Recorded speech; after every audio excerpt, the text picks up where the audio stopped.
What's the one thing that's never going to change? Whether we're watching a movie today, reading a novel centuries ago, or experiencing stories through mediums that don't even exist yet, there's one thing that ties them all together.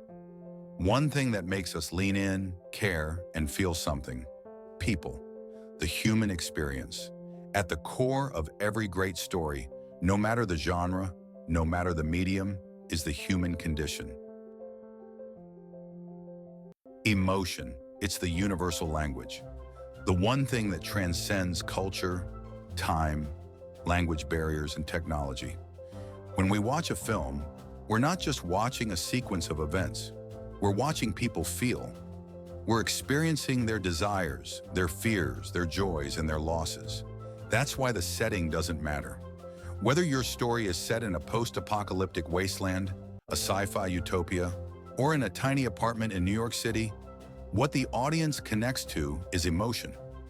Think about The Godfather. Yes, it's about crime, family power struggles, and loyalty, but at its heart, it's about the fear of loss, the weight of legacy, the cost of ambition, the human condition in its rawest form, family, loyalty, betrayal. So what are the emotions that drive your characters? What's at the root of their actions? These are the questions that turn your script from a series of events into a compelling story that resonates. Fear, love, loss, hope, redemption. Let's break it down further. Fear. It drives so many of our decisions, and it's often the most relatable emotion you can explore in a story. Fear of failure, fear of being alone, fear of being powerless. Look at Walter White in Breaking Bad. His entire descent into madness is driven by a primal fear of being insignificant, of leaving his family with nothing. Then there's love. It's been written about for centuries and will continue to be the beating heart of countless stories. But don't just think of romantic love. Think of all the ways we love. Familial love, love for a friend, love for a dream or ambition. Look at La La Land. It's not just a love story between two people. It's about love for art, love for a dream, and the sacrifices we make for love. And then there's loss. What happens when we lose what we love? What happens when we lose a part of ourselves? In The Lion King, the death of Mufasa isn't just a plot point, it's the emotional core of Simba's journey. It's loss that propels him into action and ultimately into becoming who he's meant to be. Even if your characters aren't human, maybe they're aliens, animals, or AI, they still need to reflect the human condition. Why? Because your audience is human. They're looking for something to relate to, something to connect with. You can have the most fantastical setting, the wildest plot, but if there's no emotional anchor, no connection to the human experience, the story falls flat. Let's talk about Wall-E. It's a movie about a robot, but it's not really about a robot. It's about loneliness, hope, and the desire for connection. Wall-E doesn't speak much, but his actions, the way he treasures little pieces of human history, the way he longs for companionship, are deeply human. And that's why we care. Every great story needs conflict, but here's the real key.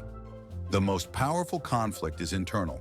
Sure, external conflict, wars, chases, fights, gives us action, but it's the internal conflict that gives us emotion. Let's take Hamlet. On the surface, it's about revenge. Hamlet's father is murdered, and he's out to set things right. But the reason Hamlet has lasted centuries is because of the internal struggle. Hamlet is a man torn between action and inaction. He's paralyzed by doubt, by fear, by moral uncertainty. It's the internal battle that we relate to that keeps us invested. The same goes for modern stories. Take The Dark Knight. Yes, there's the battle between Batman and the Joker, but the real emotional core? It's Bruce Wayne's internal struggle with the cost of being Batman, the line between hero and vigilante, between order and chaos.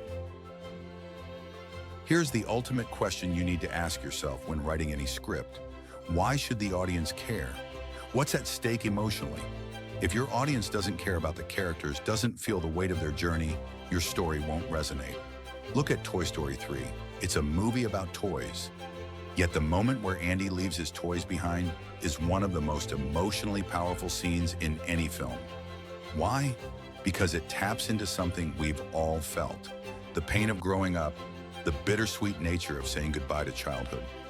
If you can tap into the universal emotions that define the human experience, your story will resonate. It doesn't matter if your setting is fantastical or mundane. What matters is that your characters feel real. Their struggles, their joys, their fears, all of it needs to be grounded in something true, something human. Here's your challenge. Write a scene where nothing big happens. No explosions, no chases, no fights. Instead, focus on the emotion. What's your character feeling, and how do you show that? Maybe it's a scene between two friends, but one is hiding a secret. Maybe it's a parent saying goodbye to their child. Focus on the emotion driving the scene, and let that be the story. Write from emotion, and you'll write something timeless. The human condition is the heart of every story. Whether you're writing a grand epic or a quiet character piece, it's emotion that drives your characters, and it's emotion that will connect with your audience. Tap into the universal truths: love, fear, hope, loss, and you'll write something that resonates, something that lasts. This is just the beginning. Next, we're diving into the structure that holds it all together. But remember, at the core of everything is the human experience. It's what makes your story matter.